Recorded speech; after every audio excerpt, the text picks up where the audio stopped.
perfecto porque la mía hoy está caprichosa.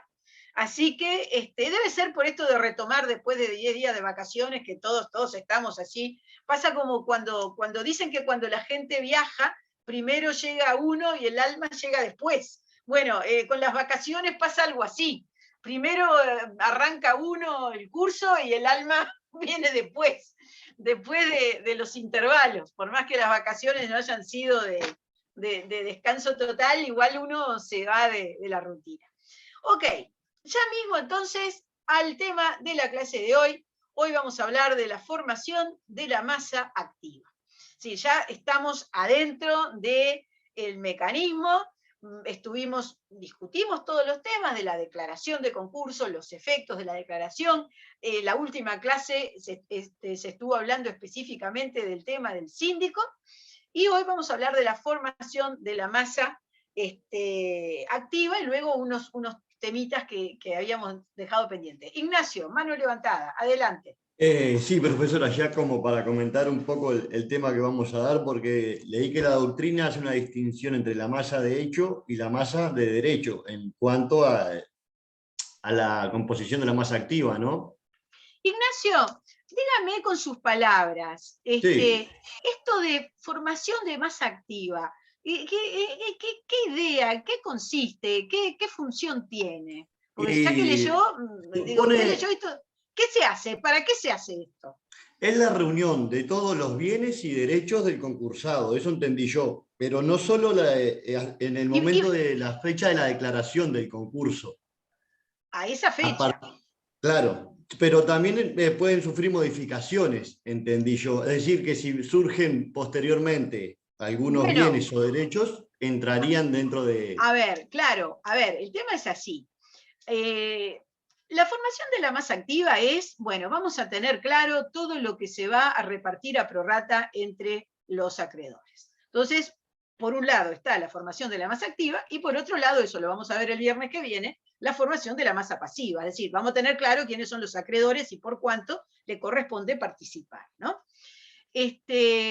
Porque estamos hablando del principio de universalidad en materia concursal, entonces hay que tener claro el universo patrimonial y el universo de quienes van a cobrar, de los acreedores que van a estar accediendo al porcentaje que les toque respecto del patrimonio. Entonces, ¿a qué fecha hay que sacar esta especie de foto, ¿no? del patrimonio de la masa activa y de los acreedores de la masa pasiva? La fecha es, ¿me va a decir la fecha, Edith, que levantó la mano? Sí, le iba a decir, profesora, justamente esto Bueno, de que usted hablaba al principio de la universidad, o sea, todo el patrimonio hasta la fecha de la declaración del concurso, y después exacto. los derechos... Pero espere. Sí, ¿Qué a la puede fecha. pasar?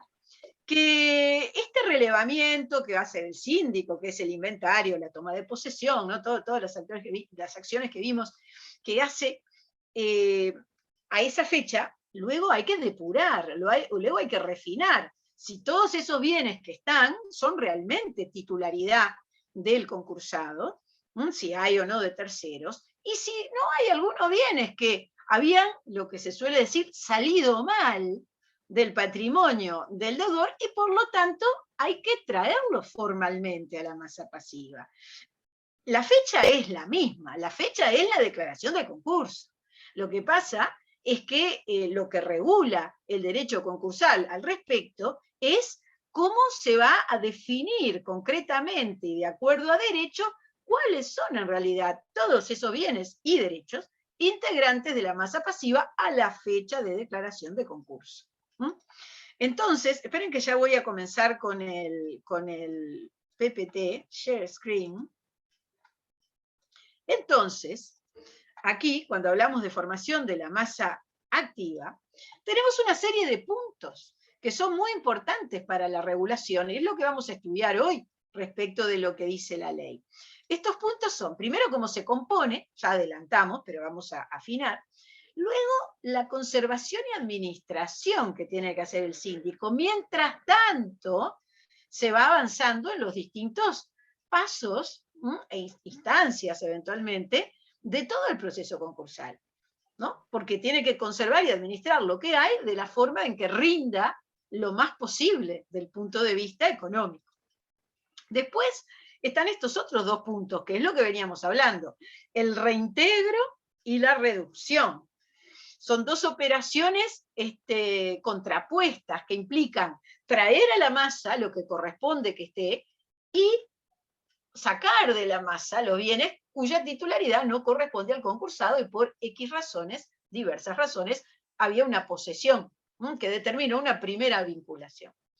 Y finalmente, hablando de la masa pasiva, perdón, de la masa activa, digo, el otro punto que regula la ley que importa al hablar de esto son las deudas, que esta masa, es decir, estos bienes que ya respecto de los cuales no tiene legitimación para disponer el concursado, bueno, generan igual gastos, y a partir de la declaración del concurso son deudas de la masa activa que va a tener que pagar, va a tener que cumplir, bueno, y eso también lo regula la ley. Así que todo esto que parece tan obvio, es decir, cumplir el principio de universalidad objetivo, que es el que se relaciona con los bienes que van a cumplir con el ser la garantía del deudor para el pago de los acreedores a prorrata por la especialidad de este proceso, bueno, todo esto se compone de varias acciones que, en definitiva, lidera y desarrolla profesionalmente el síndico o interventor, ¿no? Igual nosotros decimos síndico para englobando, pero el síndico o interventor según el caso. Bueno, muy bien, comencemos con los principios, que es esto que ya adelantamos, que es enunciar la composición de la masa activa. Principio de universalidad, el artículo 71, dice que la totalidad del patrimonio del deudor a la fecha de la declaración y por los bienes y derechos que adquiera hasta la conclusión del procedimiento, integran la masa activa. La masa activa del concurso estará integrada por lo que acá dice.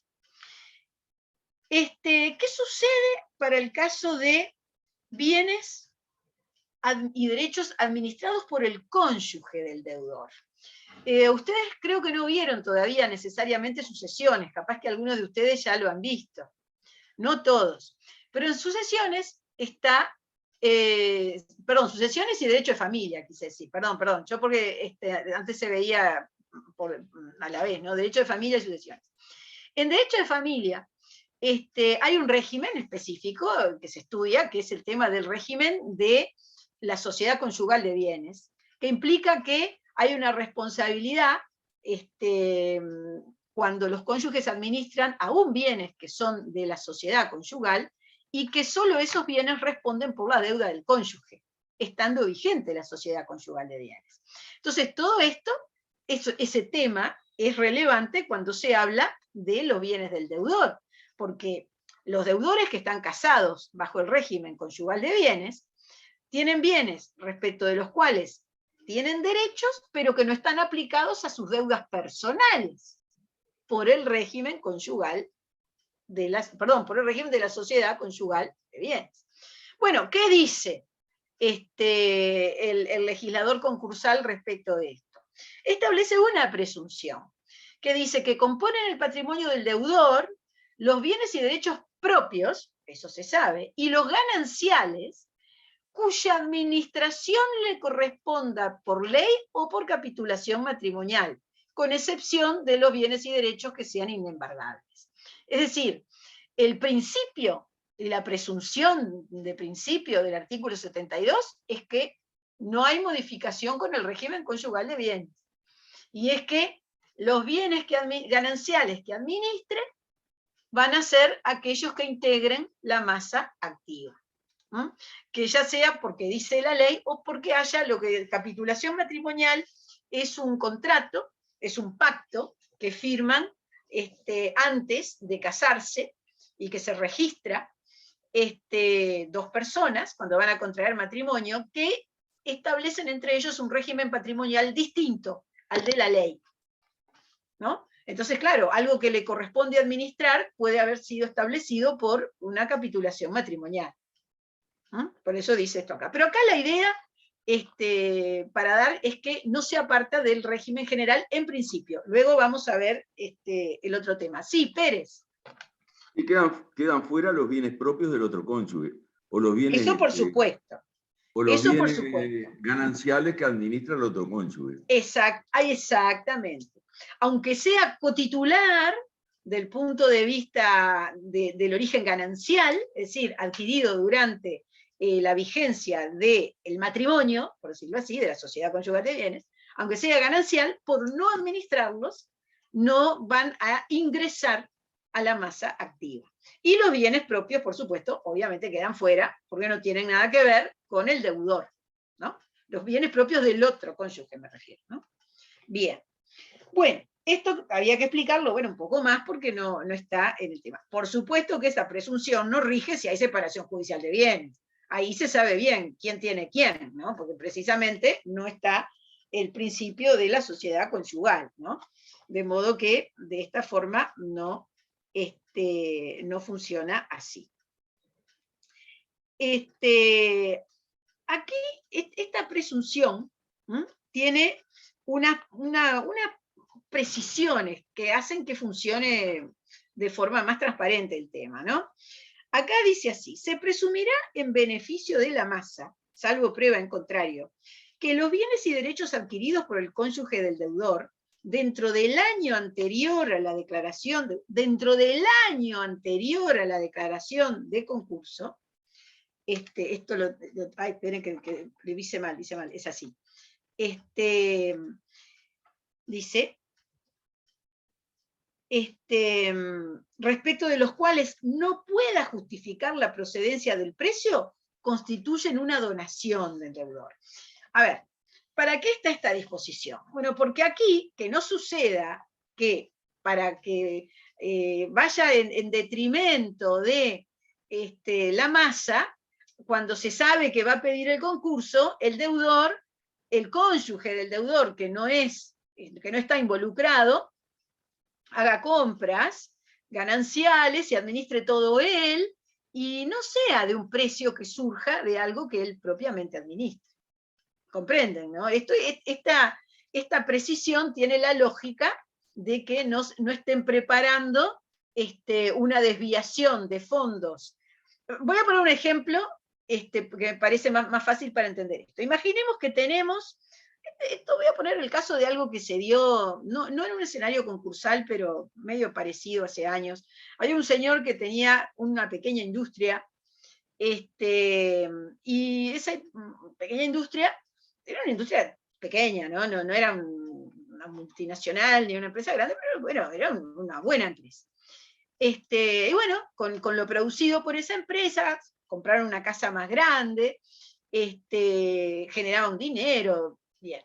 La señora era peinadora, y le iba muy bien también, tenía otro tipo de empresa. Y ellos cuando comenzaron, cuando se casaron, tenían una casa más modesta, pequeña. La señora ahí tenía su peluquería. Luego, con la empresa que administraba el señor, fue que se compraron otra casa y otras cosas, ¿no? Y ella siempre se quedó con su peluquería en la vivienda inicial. ¿Qué administraba ella? Porque la peluquería le daba para pagar todos los costos de la casa y le daba un dinero a ella, ¿no? Era todo. Entonces, acá, ¿qué tenemos? Estaban casados bajo régimen de la sociedad conyugal. Uno de los cónyuges, la señora en este caso, gestionaba un capital y el otro cónyuge gestionaba otro que en su momento tenía más envergadura y le iba mejor. Al cónyuge, el de la industria, le fue mal en cierto momento, temas. Y se endeudó, tuvo una cantidad de problemas, y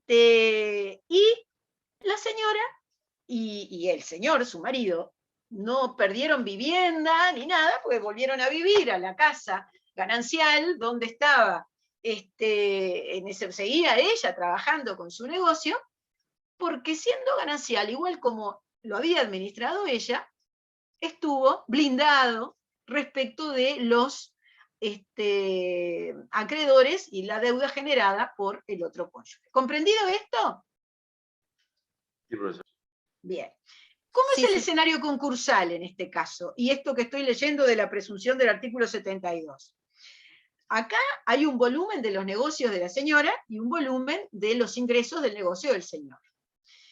Si en el año anterior a la declaración de concurso, la señora empieza a comprar ciertos bienes con una posibilidad de gasto muy superior a su negocio de la peluquería, aquí el legislador eso dice, bueno, si no se puede probar, no se puede justificar la procedencia del precio, es decir, como no se puede justificar que este dinero sale de lo que gestiona la señora, se entiende que esto es del concurso. Porque, ¿qué pasa? Es decir, aquí se generó dinero del otro lado y que quiere aparecer que lo está invirtiendo el cónyuge que no tiene compromiso directo por no ser el deudor. ¿Comprenden? Jorge, diga usted. Sí, la persona se insolventa a propósito previamente a la declaración de concurso. Digamos que más que capaz que ya era insolvente, entonces agudiza la insolvencia rescatando algo. Pero la idea es la misma. Entonces, eso es lo que acá, en el artículo 72, queda resuelto, ¿no? Que dice, perfecto, acá respetamos la sociedad conyugal de bienes. Los gananciales que administra uno, distinto de los gananciales que administra otro. Lo respetamos, pero ojo, que el que está adquiriendo tiene que acreditar que ese precio lo paga procediendo de su trabajo. Porque si no, ¿qué es lo obvio? Viene del otro lado, que es dinero que sacan para poder excluir al final los bienes que compran. Y la procedencia del precio no es nada difícil, porque los ingresos que se tienen por un negocio están controlados. Y si sacó la lotería, se prueba. Y si heredó, es un bien propio. Y no tiene por qué entrar en el tema, ¿comprendido? Quiere decir que no es complicado hacer las cosas, probar que las cosas están bien hechas o mal hechas. Y para allanar ese tema es que está la presunción del artículo 72. ¿Cuál es el plazo en que hay que tener en cuenta esto? Un año. Y acá dice, un año, dice, dentro del año anterior a la declaración de concurso. Todo lo anterior a ese año está fuera de la discusión, lo administra quien lo administra. Bien, esto es un tema que es importante, porque en estos episodios, cuando se trata de personas físicas involucradas, porque acá estamos hablando de un deudor, persona física, obvio, ¿no? Porque tiene cónyuge. Pasan estas cosas. En el caso que les cuento, funcionó muy bien la sociedad conyugal de bienes, porque además era real. La señora trabajaba, el marido también. El problema lo tuvo el marido. Y bueno, esto trasladado a este escenario funciona así también. Elodie, que levantó la mano, dígame. Hola, buen día, profesora. Perdone que Sí. estoy intermitente con la cámara, estoy trabajando. No se preocupe. Entonces sería, es súper interesante, es como una excepción a los ingresos de los bienes gananciales, porque el ingreso que tenía la señora era ganancial. Pero ahí tendríamos que pero probar de bienes, una cosa es la naturaleza y otra cosa es cómo enfrentan las deudas de cada cónyuge. Sí, entonces ahí tenemos que buscar el origen de dónde sale ese dinero y cómo se puede justificar. Ahora, Exacto. se podría, o sea, echa la ley, echa la trampa. Cuando usted decía eso, justamente, podrían como dibujarlo un poco y escapar un poquito a la ley de concurso, a esta excepción, ¿verdad? No. ¿Dibujar No. qué cosa? El tema es de dónde sacó la plata. Claro. Puede dibujar muy poco. Puede dibujar muy poco, pero con creatividad, digo, no, yo no estoy buscándole la vuelta, ¿no? Pero digo, No, a ver, Elodie, lo de dibujar. Usted tiene una peluquería. En la peluquería presentan los estados contables y gana por mes, entran 50.000 pesos, o 120.000 pesos, o 200.000, no sé. Claro, no le da para comprar una casa. Y tiene costos. Y resulta que 6 meses antes, y el otro crítico se compra un apartamento chico, póngale, $100.000. Claro. ¿Cómo hace para explicar que sacó en cierto momento $100.000 si está ganando neto 50.000 pesos para vivir y para pagar el inmueble donde está desarrollando su peluquería? Sí, ahí va. Perdón, me confundí yo, pero es súper claro el ejemplo. Yo me enredé sola. Puede Pero haber matices de tamaños, cosas, pero el concepto ta, no lo dibuja mucho. Es decir, si ahí la va. plata viene de acá, ya está. Si dice, bueno, lo compré, pero estoy pagando 180 cuotas cada una de 10.000, bueno, está. Ahí lo que desembolsa son 10.000 pesos por mes de ese dinero que entra, que puede ser Todos razonable.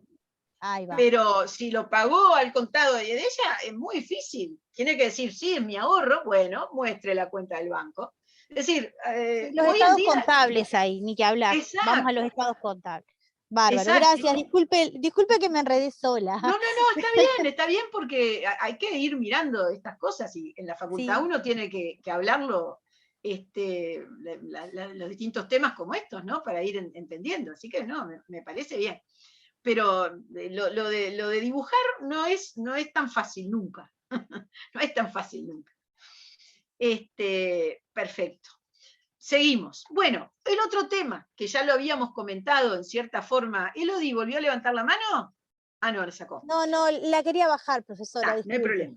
El tema de cuentas indistintas, porque ese es otro punto. Los cónyuges tienen cuentas indistintas o con otra persona. ¿Y quién es el dueño? ¿Qué es lo que va para el concurso? Bueno, el artículo 73, de nuevo, establece presunciones al respecto, una presunción, y dice: en caso de declaración de concurso del titular de una cuenta indistinta, abierta con 1 año o menos de antelación a la fecha de dicha declaración, se presume que la totalidad del saldo acreedor es del deudor, salvo prueba en contrario. Pero aquí no estamos hablando de toda la vida, aquí estamos hablando de una cuenta que acá dice abierta con 1 año o menos de antelación a la fecha. Si es la cuenta de toda la vida, se suele aplicar mitad y mitad de toda la vida, de hace 7 años, 10 años o 3 años. Ahí no aplica esta presunción de que todo es del deudor. ¿Comprenden? Esto es para lo mismo, ¿no? Para evitar esto de que vayan sacando dinero de cosas que son parte de la trama de que no haya dinero. Es decir, esconder en una cuenta y después decir esta mitad queda salvo, acá preparado 1 año antes, no funciona. De 1 año o menos, ¿no? Acercándose la fecha de la declaración. No funciona. Así funciona este tema. Y bueno, y luego, cuando estamos hablando, les recuerdo que estamos viendo, la composición de la masa activa. Estos son los principios, esto es el tema, ya vimos antes el tema de los bienes que son gananciales, en su caso, aquí lo de las cuentas indistintas, cómo lo soluciona el legislador, y el otro punto, que lo vamos a desarrollar más adelante, tiene que ver con lo que son los créditos concursales, que es en definitiva los que se van a considerar también en este momento de la composición de la masa activa, créditos concursales que están referidos en artículo 57, que tiene que ver con procesos judiciales en trámite, ¿no? Y eventualmente se van a estar pagando sobre la base de estos. Acá dice concretamente: las costas y costos impuestos al deudor tendrán la calidad de créditos concursales, cualquiera sea la fecha de la sentencia, así que los paga la masa activa. A eso voy. Ahora lo vamos a ver hacia el final, por eso todavía no lo vimos, pero evidentemente también están incluidos en este listado que estamos haciendo de este enunciado, ¿no? Luego vamos a ver también al hablar de la reintegración, que funciona por acá también. Bueno, bien. Primer punto, composición. Segundo punto, también rápidamente, los temas de conservación y administración de los bienes. Bueno, en primer lugar, el síndico tiene la obligación de conservar los bienes y derechos referidos a la masa activa. Artículo 74 es el que establece. Y esto además da pautas sobre cómo va a cumplir esta obligación. Y aquí dice, y esto es muy importante, el inciso 2 del artículo 74, que los bienes de fácil deterioro o de difícil o costosa conservación podrán ser enajenados de inmediato, mediante la modalidad que va a decidir el tribunal sobre la base de lo que proponga el síndico. Quiere decir que este conservar no significa los tengo que pagar, no importa lo que cuesten, y tengo que aguantarlos, no importa el deterioro. Lo que es mejor vender primero por una razón económica, se venderá, decide el juez a propuesta del síndico. Y además, lo que debe hacer el síndico, y dice el 74, es realizar todos los actos para entrar en posesión de libros y documentos. Esto ya lo hablamos en la última clase, el viernes anterior a Semana Santa, tiene que ver con este momento. ¿Cómo deberá realizar la administración? Y aquí esta clave está en el artículo 75, inciso 1. Deberá administrar la masa activa del modo más conveniente para satisfacción de acreedores. Aquí hay que maximizar el dinero. O si hay una solución que tiene que ver con salir de este asunto y pasa por seguir trabajando en algún sector o con alguna parte del giro, bueno, se conservará lo que sirva para trabajar en esa parte del giro, porque en este caso conservarlo es el modo más conveniente para satisfacer a los acreedores, porque es la solución que corresponde. Tercer punto. ¿Cómo se administran las cuentas bancarias? Y esto, por suerte, la ley establece pauta al respecto.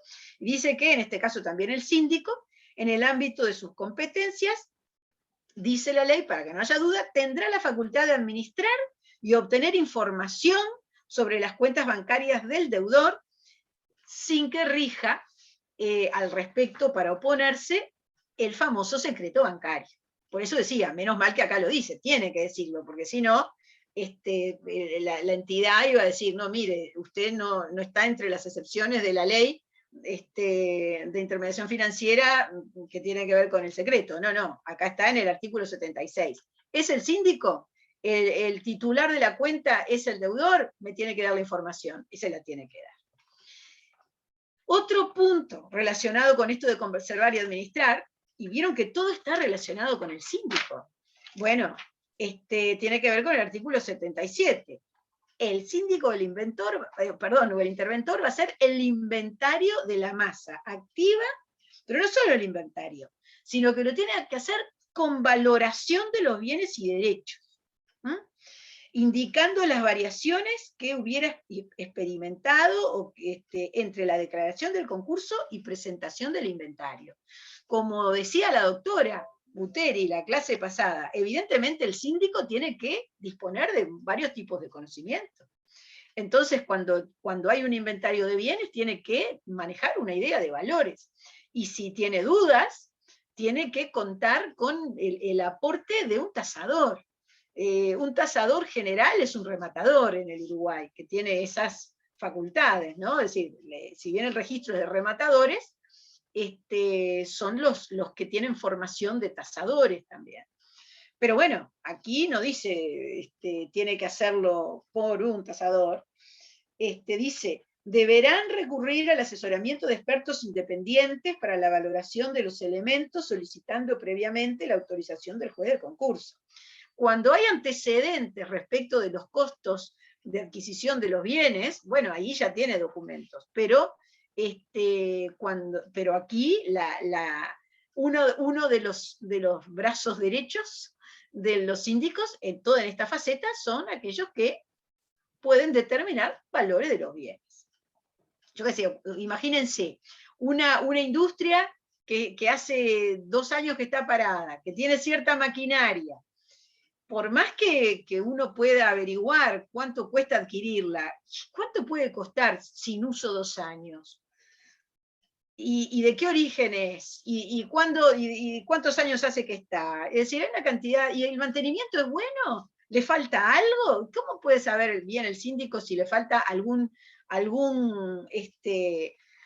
repuesto, algún elemento a esa máquina y ya no sirve para nada? evidentemente tiene que contar con un experto para cumplir lo que establece el artículo 77. Y, por supuesto, también lo que hace la ley es reglamentar la posibilidad de impugnar el inventario. El inventario es muy importante para los acreedores, porque los acreedores van a cobrar de los valores de los bienes y derechos. Entonces, si entiende que está tasado de manera insuficiente, o que el valor que puso el síndico es escaso, o como sea, bueno, es lógico que lo puede impugnar, y esto está previsto en el artículo 78. Y para el mismo plazo, para impugnar la lista de acreedores, esto lo vamos a terminar de ver el viernes que viene, cualquier interesado puede impugnar el inventario solicitando incluir o excluir bienes y derechos, porque puede decir que falta, o la modificación de la valoración. Yamila. Disculpe, profe, demoré en prender el micrófono. No, eso que decía que, por ejemplo, si sabe que está mal, por ejemplo, determinado bien, no es como, por ejemplo, en contratos que es ensayo, un ejemplo, ¿no? Ensayo de compra-venta, que por ejemplo el auto se lo da para que lo pruebe a ver si anda bien. No sé si me entiende. La entiendo, pero no es eso. Porque aquí no ensaya nada. Discúlpeme, profesora. No, está perfecto. Aquí no ensaya nada. Aquí el síndico recibe lo que hay. Ay, pero no lo prueba. Y no. Y si lo prueba, lo tiene que probar para ver si anda, no anda, claro, vale, no vale. Pero aquí el precio, perdón, no es el precio, el valor hay que ponerlo con lo que hay. No hay cómo dar marcha atrás. ¿Sí? Sí, muchas gracias, profe. Oh, perfecto.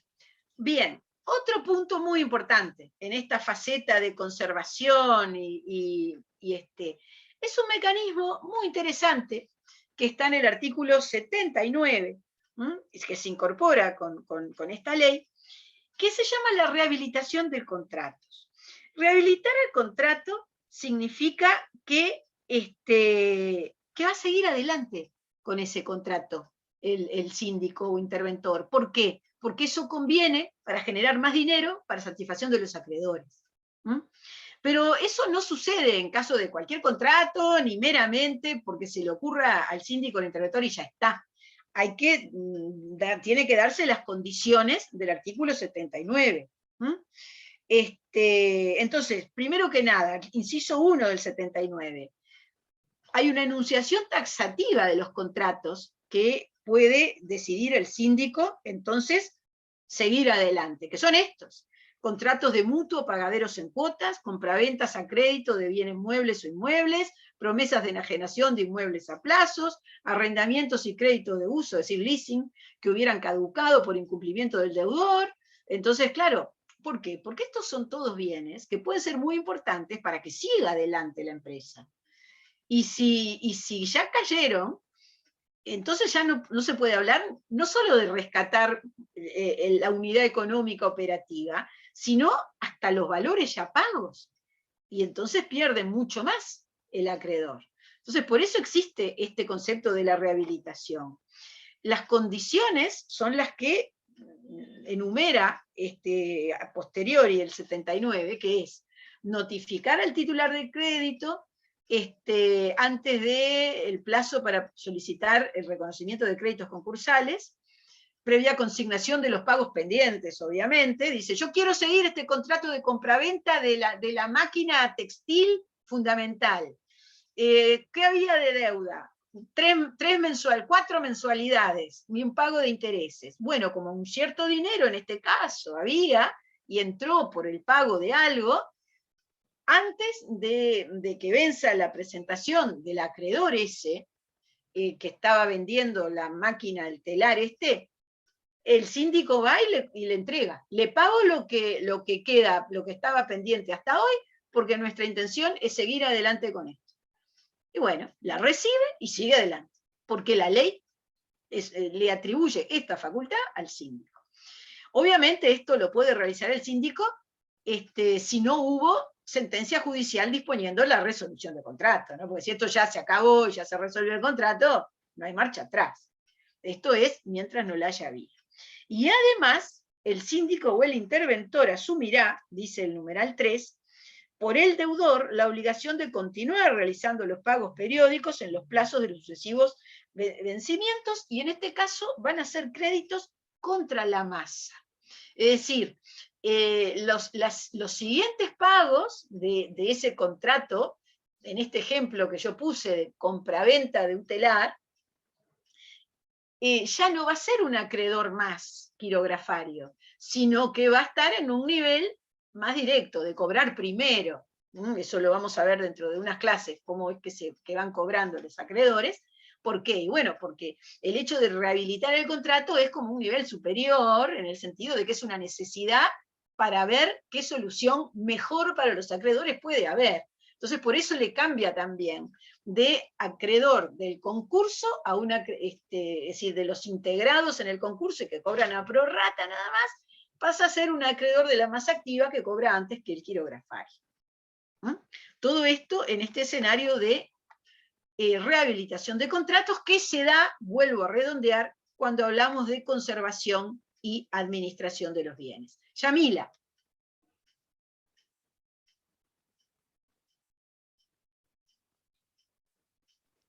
Profe, ¿qué? ¿Levanté la mano? Sí. Ah, la debo haber dejado levantada. Ah, culpa mía, perdóneme la barra. Ya que está, sí, le quería hacer una pregunta, pero Venga, sin darme Yamila. cuenta que estaba la mano levantada. Cuando dice contra la masa activa, ¿eso quiere decir que va a afectar el patrimonio? No, mire, nosotros vamos a ver a partir del viernes que viene que hay créditos que están adentro del concurso, que cobran a prorrata con lo que queda, y que hay otros créditos que son le llaman deudas de la masa, que quiere decir que son deudas que aparecen para pagar luego de declarado el concurso. Y se pagan antes, que son deudas que si no están, no tiene sentido. Por ejemplo, pagarle al síndico, es decir, entonces tiene un estatus de cobrar antes. De ahí cierta importancia. Perfecto, ¿está bien, Yamila? Sí, muchas gracias. Baje la manito si puede. Pérez, usted había levantado la mano y bajó la mano. ¿Cómo lo interpreto? No, porque iba a dar el ejemplo de los honorarios del síndico interventor. Ah, pero le gané. Me ganó. Bueno, bien. Punto siguiente. Vamos a ver ahora las dos operaciones. Reintegración de la masa, reducción de la masa. Centrífugas, centrípetas. Bueno, la doctrina la llama de muchas maneras, ¿no?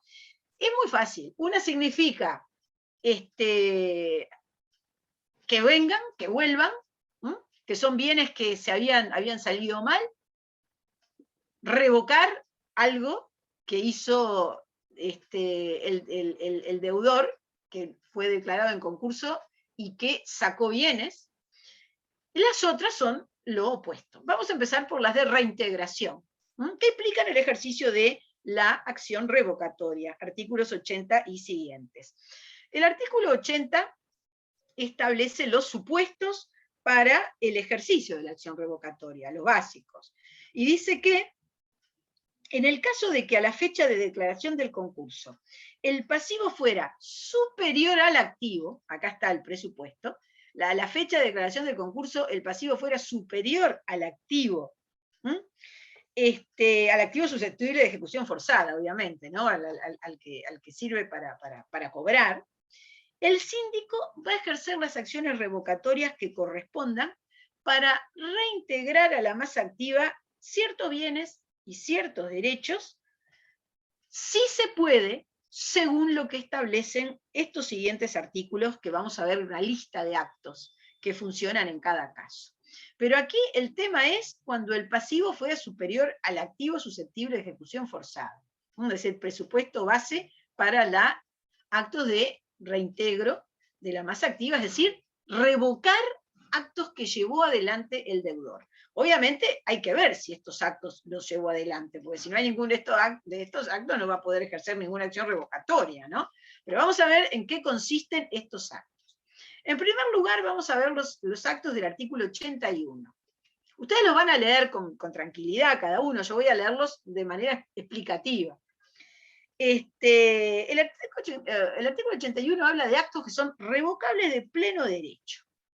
Esto quiere decir que acá no hay que probar nada, acreditar nada. Se hicieron, se revocan. ¿Cuáles son estos actos? Bueno, cuando a título gratuito, 2 años antes de la declaración judicial, se hayan, en definitiva, donado, haya habido desprendimientos de bienes.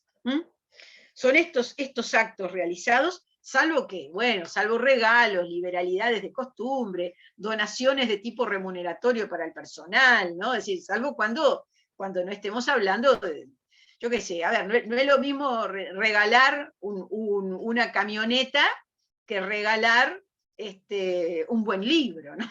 Me refiero, a ver, vamos, no es lo mismo. Y me van a decir, bueno, pero lo que pasa es que le regaló una camioneta de $30.000 a la señora porque ellos acostumbran a hacerse regalos caros. No. Estamos hablando de un monto de valor de liberalidad, no del monto de esas personas, ¿no? Sino algo que implique un uso más o menos natural al efecto correspondiente. Luego, segundo, el número 2, se van a revocar también de pleno derecho los actos de constitución o ampliación de derechos reales de garantía sobre bienes o derechos del deudor, otorgados en los 6 meses anteriores a la declaración judicial del concurso, en garantía de obligaciones preexistentes no vencidas o contraídas en ese momento. Ejemplo, resulta que 6 meses antes de la declaración se constituye una hipoteca en el bien que todavía no estaba hipotecado por una deuda que antes no existía, o por una deuda que se amplía en ese momento. A ver, esto suena a que quieren que no entre para todos los acreedores en el remate y están generando un acreedor hipotecario, ¿verdad? Bueno, esto es revocable de pleno derecho. Aquí lo hicieron, se revoca. Luego, pagos realizados por el deudor 6 meses antes de la declaración del concurso por créditos que aún no se hallaban vencidos. Es decir, el pago anticipado. Eso es poner a salvo a ciertos deudores. Perdón, Sí. Beatriz, ¿puedo hacer una pequeña intervención? Por supuesto, Ignacio. No, ¿quién está hablando? Diego, perdón. Diego, claro, Diego, sí, perdón, porque vi que Ignacio levantó la mano, salió la cámara sí, y... No, está bien, Diego, no pongo la adelante. cámara porque estoy en la calle.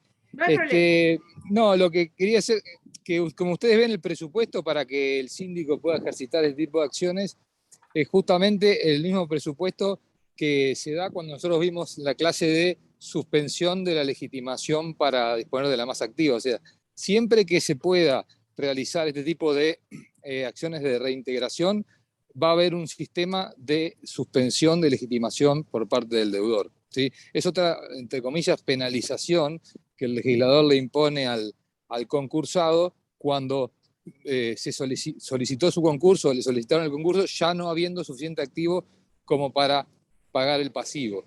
Y el supuesto que estaba hablando la profesora recién de constituir una garantía, en definitiva es como pagarle a alguien antes. Son coincidentes. Si bien la ley los diferencia, constituir una hipoteca a favor de alguien que no la tenía antes, luego de declarado el concurso o dentro de un periodo determinado antes de declarado el concurso, significa violar el principio de la par condictio creditorum, es decir, pagarle a alguien antes que no debió haber cobrado, ¿sí? Sí. Exactamente, muy bien. Eso Ignacio, nomás. ¿qué iba a decir? Está muy bien. Ignacio, ¿qué iba a decir? Sí, profesor, yo iba a decir que también lo que busca la norma, por lo que yo entiendo, es cortar con la complicidad que puede haber entre sujetos que se conocen bien y que el derecho no los conoce, pero ellos pueden acordar, como usted bien dicho, un montón de cosas que pueden ir en contra de la norma. Como que de alguna manera lo que intentas prever es esa viveza criolla, ¿no? Exacto, y con plazo, ¿no?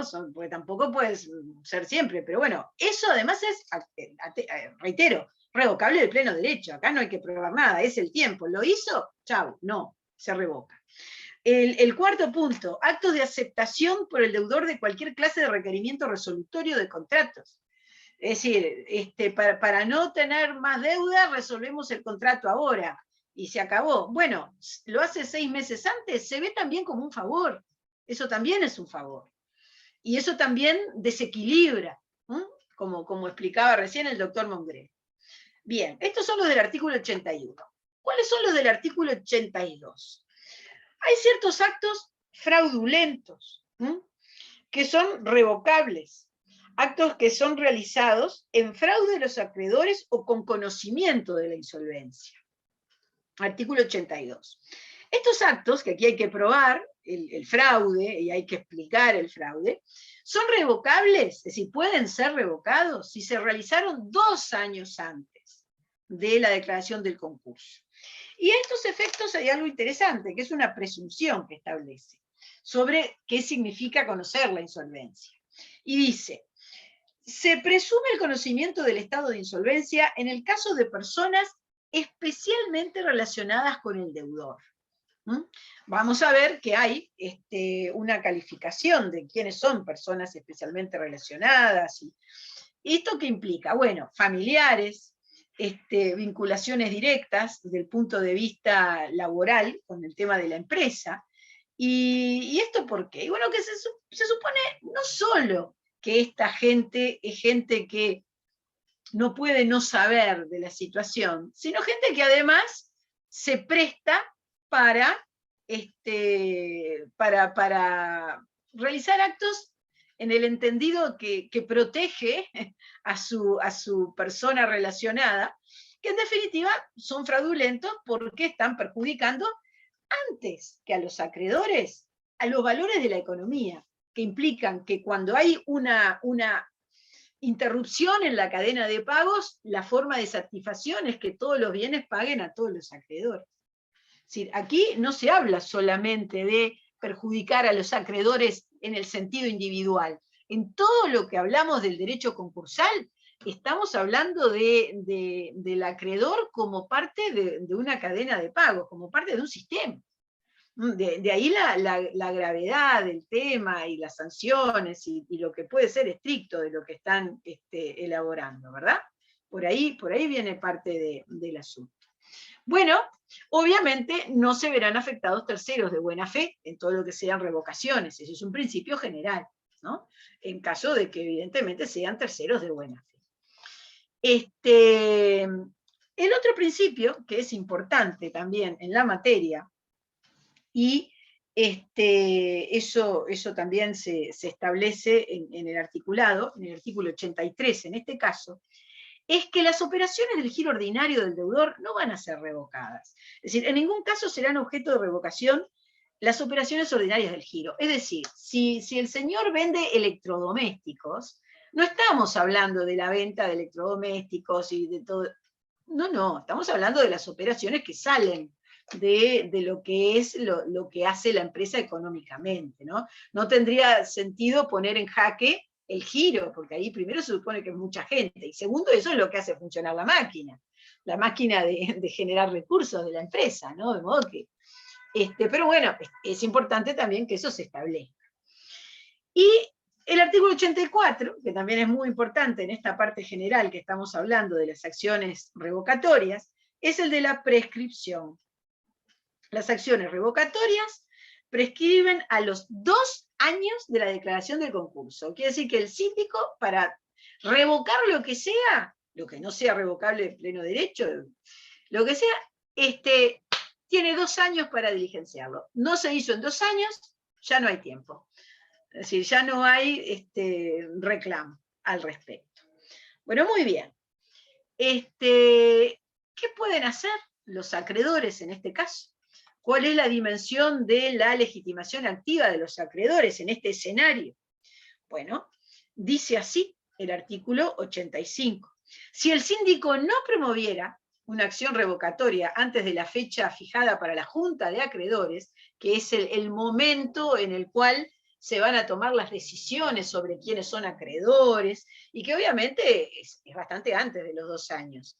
Bueno, acá dice el artículo 85. El acreedor o los acreedores, cuyos créditos representen por lo menos el 5% del pasivo, pueden también promover la acción revocatoria que sea por cuenta de la masa. ¿No? Actúan por sí, pero por cuenta de la masa. Por cuenta de la masa quiere decir que los beneficios patrimoniales a que dé lugar esa acción revocatoria, que por este grupo de por lo menos el 5% del pasivo, grupo o acreedor, ¿no? Va a beneficiar a la masa. No va a beneficiar a ese acreedor ni a esos acreedores que representen por lo menos el 5 y hayan tenido esta iniciativa. Es por cuenta de la masa activa, ¿no? Es decir, eso que vayan a revocar va para la masa activa. Si la sentencia acoge la acción promovida, continúa explicando este artículo, el acreedor que hubiera ejercitado la acción en interés de la masa va a tener derecho a que se le reembolsen los gastos del proceso y se le satisfaga hasta el 50% del crédito que no hubiera percibido en el concurso.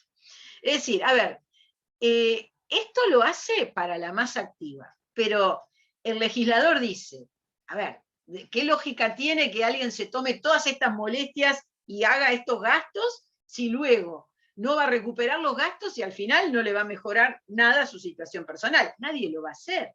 Y de esta forma pueden estar perdiéndose de ingresar a la masa bienes relevantes. Entonces, actualmente, en nuestra norma actual concursal, se agrega esta especie de retribución, por decir así,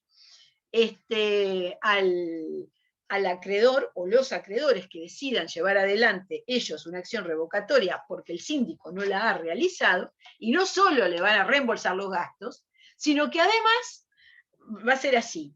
Del dinero que va a cobrar, ¿cuánto cobra de la deuda total?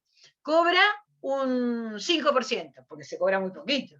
Bueno, del 95% restante, la mitad se le va a pagar, bueno, como crédito específicamente de la masa, en definitiva. No como acreedor que está en el concurso, sino del concurso.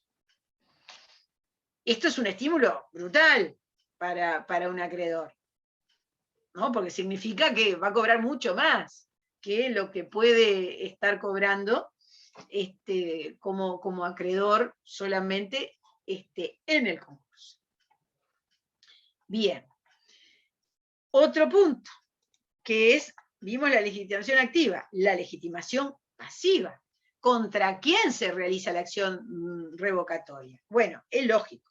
Se realiza contra el deudor, por supuesto, luego contra la contraparte en el acto objeto de revocación, es decir, con el otro del contrato que celebró el deudor, o quien se haya beneficiado con dicho acto u omisión, aun cuando el bien ya no estuviera en el patrimonio.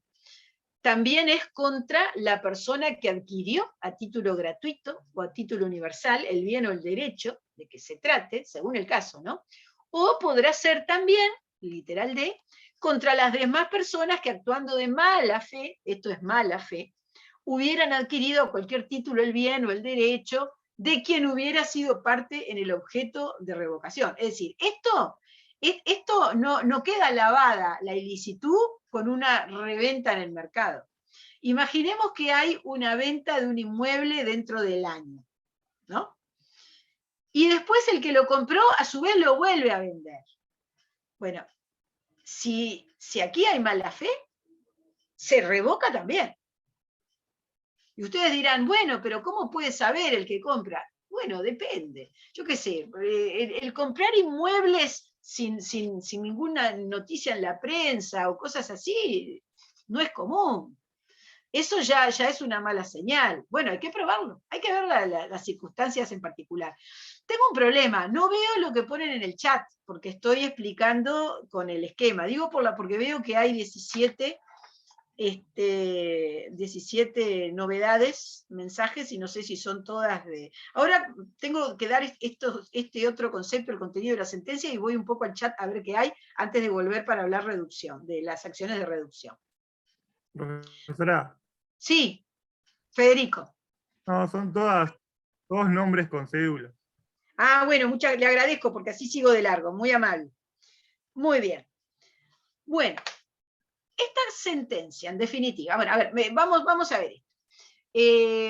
Resulta que tuvo lugar un juicio que inició el síndico porque había un acto fraudulento para revocar, y se desarrolla un juicio, y se llega a la sentencia. Tiene que pronunciarse, se desarrolla un proceso, quise decir, porque no se dice juicio. Me explicaron que es correcto lo del proceso. Y que es mejor terminológicamente, vamos a cumplir. Un proceso. Y viene la sentencia que ampara la revocatoria. No, me sonreí hablando de esto porque el otro día charlando con unos colegas procesalistas, me dijeron eso, dije, bueno, está bien, voy a desterrar la palabra juicio, voy a hablar de proceso. Bien, ¿qué dice la sentencia? Primero, condena al demandado a reintegrar a la masa activa los bienes, porque los tiene, porque fue contra la ley que los tiene, entonces lo debe entregar a la masa activa. Reintegrar a la masa activa significa que los pone a disposición del síndico, que los pone materialmente a disposición del síndico. Luego, si los bienes o derechos no estaban en su patrimonio, condena a entregar el valor que hubieran tenido al salir del patrimonio, o en cualquier otro momento posterior si hubiera sido mayor, más el interés legal. Y por otra parte, quedarán sin efecto los derechos reales de garantía que se hubieran constituido, ordenándose la cancelación de las inscripciones registrales, ¿no? Es decir, acá los contenidos dependen, como ven, del acto. Si se trata de una revocación por considerar fraudulento un contrato de garantía, aquí dicen, bueno, no va a garantizar nada, y esa inscripción que hicieron de la hipoteca o de la prenda sin desplazamiento, lo que sea, queda sin efecto. Se ordena que se cancele. Luego, ¿qué más? En caso de pagos realizados por el deudor o por un tercero que tengan que ver con estos temas, se condena a quien los recibió a reintegrarlos a la masa, pagando intereses. Es decir, aparece una deuda en quien los recibió, y en quien los recibió, obviamente, estamos en este escenario, ¿no? Que no era de buena fe, que estaba dentro de los plazos, todo. Luego, el crédito que resulte a favor del demandado, como consecuencia de la revocación, tendrá el carácter de crédito concursal. Así que, en definitiva, va a ir a la bolsa de todos los acreedores, que va a cobrar, bueno, cuando le corresponda, a prorrata, con el porcentaje que le corresponda. Y por último, hablando de estas acciones y del contenido de la sentencia, dice, la norma prevé que si se hubiera probado que el demandado conocía el estado de la insolvencia del deudor, perderá el derecho a cobrar su crédito en el concurso, que lo conocía en el momento de realizar el acto, ¿verdad? Es decir, que lo hizo a sabiendas que estaba actuando en un escenario de fraude, perderá el derecho a cobrar su crédito en el concurso. Aquí, como comentario para redondear esto que estamos viendo, aquí hay un tema que es interesante, que tiene que ver con la información, a nivel incluso del escribano que interviene en operaciones de compraventa. Dice, bueno, esto de conocer que le interviene su cliente, en definitiva, ¿qué significa? Bueno, primero, que son ineludibles la información registral que habla de que hay alguien que pueda estar declarado en concurso, cuando el tema tiene consecuencias a posteriori. Pero el tema es que todo esto, cuando tiene lugar y cuando los actos se realizan antes de la declaración de concurso, no hay ninguna información registral que permita saber que hay alguien que dentro de 6 meses es posible que pida un concurso, o dentro de 1 año, o menos. Entonces, ¿qué pasa con esto? Bueno, primero que nada, no habiendo nada registral y siendo de buena fe, consérvese así, digo, ¿no? De modo que por ese lado, aquí no podemos generar una especie como de, no digo pánico, pero sí de ansiedad, en el sentido de hay que saber qué puede pasar, cómo está patrimonialmente, para ver si le puede ir mal y le puede ir bien. No hay un gran margen de previsión en el caso, ¿no? Pero lo que sí es seguro, porque siempre está amparado el que tiene buena fe, lo que sí es seguro, que si alguien está aprovechando un precio vil o haciendo una oferta porque sabe que el otro está muy mal, si ese está muy mal puede significar que pida un concurso, ahí le va a ir para atrás lo que hizo. Y ahí va a perder. Ahí va a perder. Eso es lo único. Pero no genera un tema de mayor ansiedad siendo la instancia previa a la declaración de concurso, por supuesto, ¿no? Ya después de concurso no tiene... después de concurso no tiene ya las facultades formalmente. Aquí lo único que podría ser así como enterable es alguien que solicitó el concurso y todavía no se lo declararon, es decir, no hubo pronunciamiento, ni que sí ni que no, ni lo declararon ni le rechazaron la solicitud. Entonces la pregunta fina es, hay que ir a preguntar si ¿cómo es? Si hay una acción de solicitud de declaración de concurso en los juzgados competentes. Parece eso, un tema un poco extremo, ¿no? En todo caso le diré, bueno, depende. Si usted tiene alguna duda razonable en razón de los negocios o de lo que se dice de ellos, de ese deudor, capaz que sí. Y si no, no. Y si no, no. ¿No? Y si no, no va a estar adentro de esta situación. Reitero, la buena fe siempre es la que lidera estas definiciones, y bueno, en el caso de mala fe tiene que cuidarse. Siguiente punto, la reducción de la masa activa. Acá estamos en lo opuesto. Así como hasta ahora vimos que hay que traer bienes, acá lo que pasa son bienes que estaban en tenencia o posesión, según el caso, ¿no? Del deudor, pero que no corresponden porque no tenía la legitimación para disponer de ellos, no estaban dentro de la posibilidad de disposición. El principio general está en el artículo 88, que dice que los bienes y derechos que en el momento de declaración del concurso se encuentren en posesión del deudor, pero sean propiedad ajena, se entregarán a sus titulares, previa resolución del juez del concurso con informe favorable del síndico o del interventor. Ha habido muchas veces este tipo de temas, y con mayor gravedad, menor gravedad. Yo llegué a ver hace años, no en el régimen nuevo, pero me acuerdo que a una barraca que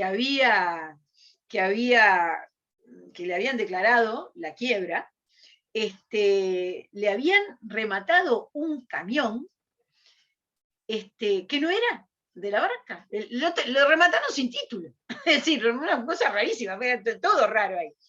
Y apareció un titular que era un pariente de verdad, que era un camión que él tenía toda la vida y que se lo había dado porque era una barraca chica, ¿no? Un tema... Y bueno, y el titular de ese camión hizo una acción, una tercería de dominio, que es en definitiva lo que funciona aquí conceptualmente, que la terminó rescatando, pero lo increíble fue el tiempo que pasó, ¿no? Fue un tema un poco complejo. Bueno, hoy en día pensamos que eso no sucede, hoy hay un conocimiento y una dinámica de saber del título de quién es, quién está, qué pasó, por qué está, ¿no? Pero de todas maneras puede pasar. Con menos frecuencia todavía, Profe, tal vez. Sí, Yamila. Eso que está explicando del camión, ¿que lo hicieron sin escritura? Lo remataron sin tener a vista el contrato de compraventa, claro. Fue una cosa increíble. Me consta, era un juzgado que estaba, ¿no? Un juzgado que estaba en el edificio viejo antes de los civiles, cuando estaban en la calle 25 de Mayo. Lo estoy mirando como si fuera hoy, pues no podía creer lo que miraba. Y sí. Profe, y ahí cae el escribano, ¿no? La responsabilidad ahí es del escribano. No, el escribano, ¿qué escribano? Lo remataron, acá fue todo judicial. En todo caso, el que no miró mucho eso, pero pasaba por otro lado, responsabilidad del síndico, pero yo qué sé, el síndico encontró una serie de elementos que estaban en una situación irregular, y el que lo adquirió dijo, bueno, adquiero los derechos posesorios de algo que no tiene título, lo prescribo. Y en todo caso el actuario no dijo nada, pero eso no venía por ese lado, ¿no? Fue un tema muy sin buscar quién podía tener, porque obviamente un número de padrón, un número de motor había, lo que no tenía era documentación. En fin, creo que hoy hay una... Sí, ¿quién es? Perdón la pregunta. Laura. Adelante, Laura. Disculpe. Nada. En ese caso, o sea, es como que fallan 3 personas, el síndico, el actuario y, por ejemplo, el escribano que asesora la parte que compra. La parte que compra, le dicen que se van a rematar la posesión de un camión. Ahí va, no está transmitiendo el dominio. Claro, porque si alguien va a comprar, y miren que a veces ni siquiera intervino el escribano, esa es la persona que va y compra camiones. Sí, digo. Yo sé, sí, tal cual. Todavía no lo mate al escribano que no llegó todavía. No, está bien, gracias, profe. Pero bueno, lo primero que va a decir el escribano es, ¿y dónde está el contrato? ¿De dónde viene? Y le va a decir, no estaba. Ah, bueno, entonces no es mi trabajo. Ahí llamen a un abogado para que haga una prescripción, me va a decir. Ahí está, gracias. Pero no, ahí el tema es, bueno, el primero ahí que falló, vamos, es el dueño del camión, ¿está? Que no se presentó con diligencia cuando correspondía y dejó pasar el tema. Yo no me acuerdo de las circunstancias por las cuales el dueño del camión no había aparecido antes. Esa parte no me acuerdo. Pero sí me quedó ese tema que digo, no puede ser que sea así. Bueno, puede ser. Todo puede ser, y eso lo van a aprender ustedes a medida que vean cosas y más cosas, si ya no lo vieron en otros planos. Jorge Pérez, adelante, ¿qué nos quiere decir? No, una anécdota nada más. A mí me robaron un auto hace un tiempo. Sí. Y nunca apareció y yo cobré el banco de seguro, estaba todo bien, me deslindé de la propiedad, quedó propiedad del banco. Después la policía lo encontró y había sido vendido 3 veces después del robo. Sí. ¿Lo encontró en Uruguay o en Paraguay? Porque yo conozco muchos casos de que siguió viviendo en Paraguay. No, en Pando lo encontraron. Acá nomás. Qué increíble. Bueno, eso es un problema tremendo que hay con el tema automotor. Bueno, en este caso, en realidad, no llegó a ese nivel el problema, porque el dueño apareció y era tipo paisano, amigo del otro, que se lo había dado, porque no sé qué, esas cosas, ¿vio? En fin. De todas maneras, estos son el tipo de la lógica de los bienes que se reduce, que protagonizan lo que es una operación de reducción de la masa activa, pero que tienen resolución del juez del concurso e informe del síndico. Aquí no es cualquiera aparece y me lo llevo. Tiene que pasar en todo caso por esta formalidad.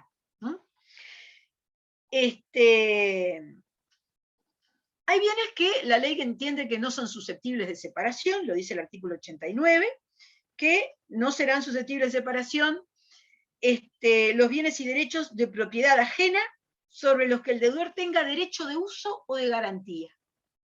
Ahí no se va a hacer una acción de separación y hay que ver qué valor tienen los derechos que al respecto tenga el deudor concursado. Y en todo caso, obviamente, lo que está en el patrimonio de ese deudor concursado es lo que se va a rematar. Pero no va a haber una entrega de estos bienes. Van a seguir en el ámbito de lo que es el tema concursal. Y hay otra categoría, que es la del artículo 90, los bienes de separación imposible, que dice así, si los bienes y derechos susceptibles de separación hubieran sido enajenados por el deudor antes de la declaración del concurso a un tercero de buena fe, el titular perjudicado puede optar y puede exigir la cesión del derecho a recibir la contraprestación, el dinero, si todavía no cobró esa venta quien fue declarado en concurso, o puede solicitar el reconocimiento en el concurso del crédito correspondiente al valor que tuvieran esos bienes o derechos al momento de la enajenación, y entonces decir, a mí me deben este valor. ¿Por qué se mantiene esto de que la venta a tercero de buena fe es imposible que protagonice una separación. Y porque la venta de cosa ajena es eficaz. Y entender algo distinto sería invertir esa idea. Y si se invierte esa idea, la inseguridad jurídica sería mucho peor. ¿No? La inseguridad desde la perspectiva de ser dueño de lo que compra alguien sobre la base de que no se cuestione el acto del que vende. Entonces, no hay más remedio que sostener este principio.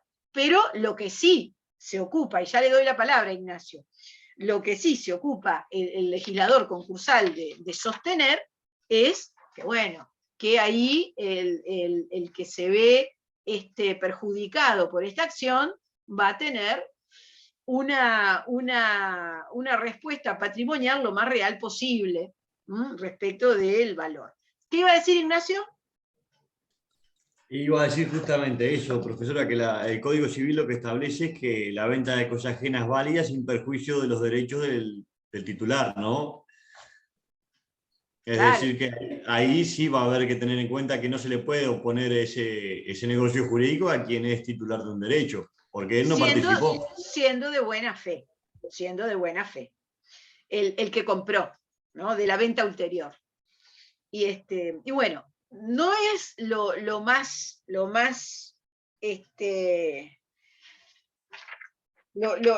mejor desde el punto de vista, las dos opciones no son la mejor de las opciones, porque exactamente el mismo precio, el mismo valor económico como precio no rescata ese tercero que era el dueño, pero bueno, porque habla de crédito concursal, pero bueno, es una opción que podrá ver si quiere pedir esto o, bueno, el otro reconocimiento.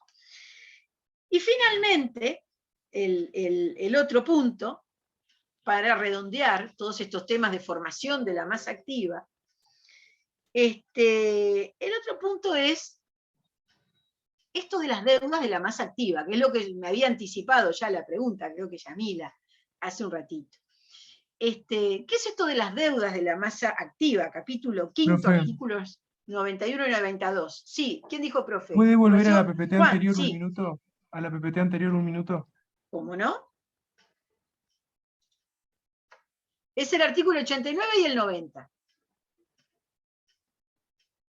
Los Gracias. no susceptibles y los de separación imposible. Bueno, entonces, a ver, ¿de qué trata esto? Acá dice, serán créditos contra la masa, es decir, los que son de la masa, no en la masa, los créditos que son prededucibles. ¿Qué quiere decir prededucibles? Quiere decir que se pagan primero. Se deducen del total para luego tener el monto que se va a pagar a los acreedores. Y esos son los que están establecidos en el artículo 91, o eventualmente la ley por algún otro caso lo dijera, ¿no? Pero son los que establece la ley. Una enunciación general, las del artículo 91, y dice que son las costas y costos del proceso concursal, excluidos honorarios profesionales del patrocinante del deudor, ¿no? Obviamente. Las retribuciones del síndico o del interventor. Los gastos de conservación, administración, valoración y liquidación de la masa activa. Si todo lo que significa estoy aguantando estos bienes para que su realización tenga el mayor valor para pagar al acreedor. Bueno, hay que pagarlo. Todo eso lo paga el producido por los propios bienes, si lo hubiera. Cuarto, literal D. Los créditos nacidos después de la declaración del concurso, incluidos los que provienen de la rehabilitación de los contratos, tal cual vimos que funciona, salvo que la ley declare otra cosa.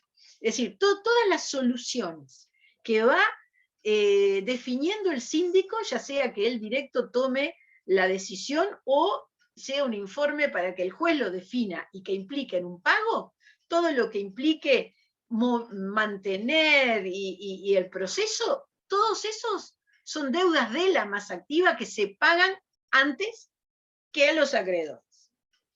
Y por último, los pagos por alimentos y entierro del deudor y de las personas frente a las cuales éste tenga deber legal. Que en caso, esto ya lo vimos también al hablar de los efectos personales de la declaración judicial, en caso que existieran, también se pagan de esta manera. Digo, porque si no, no tiene sentido. De modo que estos son esas deudas de la masa, que también se le llama créditos contra la masa, y que acá lo importante es que esto se paga primero. Son créditos prededucibles, se pagan primero. ¿Primero de qué? Primero de todos los acreedores del concurso, que están en el concurso, en la masa. Federico. Sí, claro. Se pagan primero y se pagan a medida.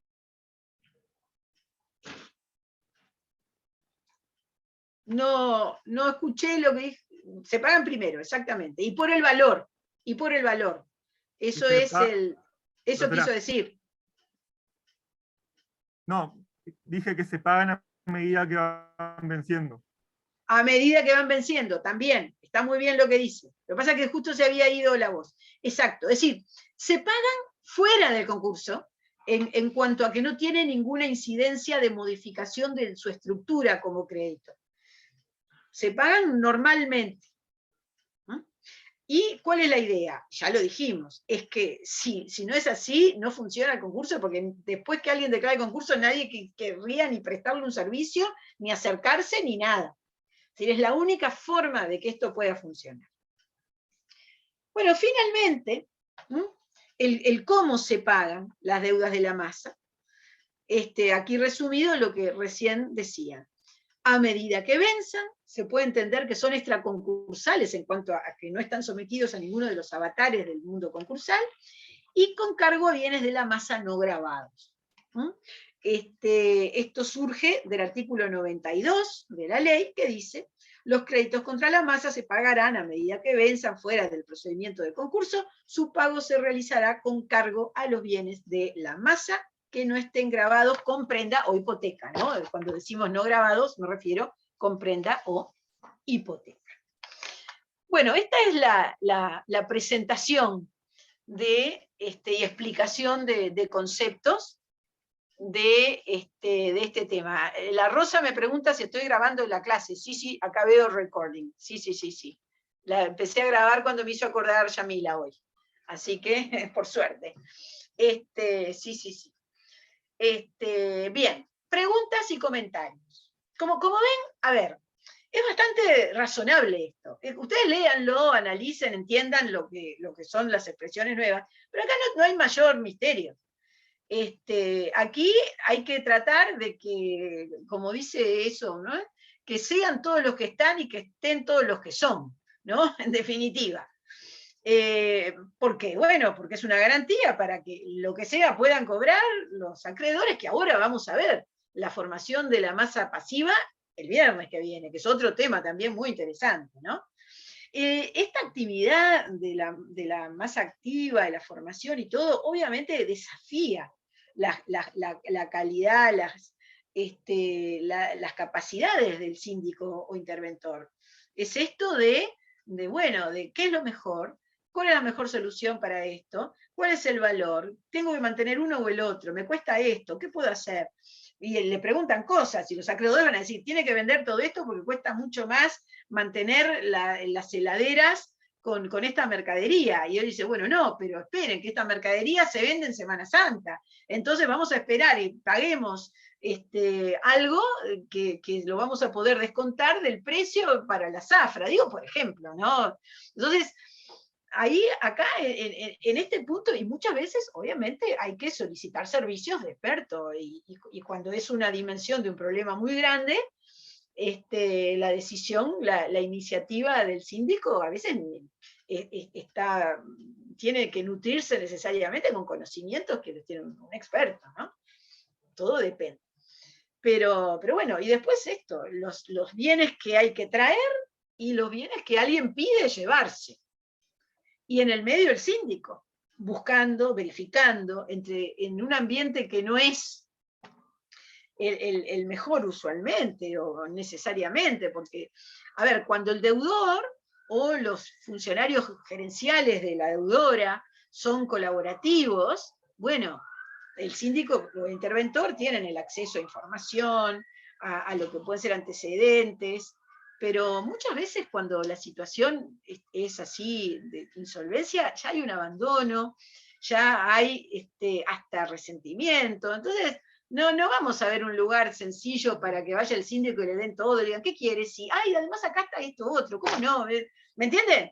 Es decir, estas cuestiones, si el escenario es de una empresa que tiene una cierta organización, bárbaro, porque ahí va a estar en su lugar cada cosa, ¿no? Digo para ponerle un poco ese color a la actividad, que uno lo lee y dice, el síndico toma posesión, bárbaro, vaya a buscarlo.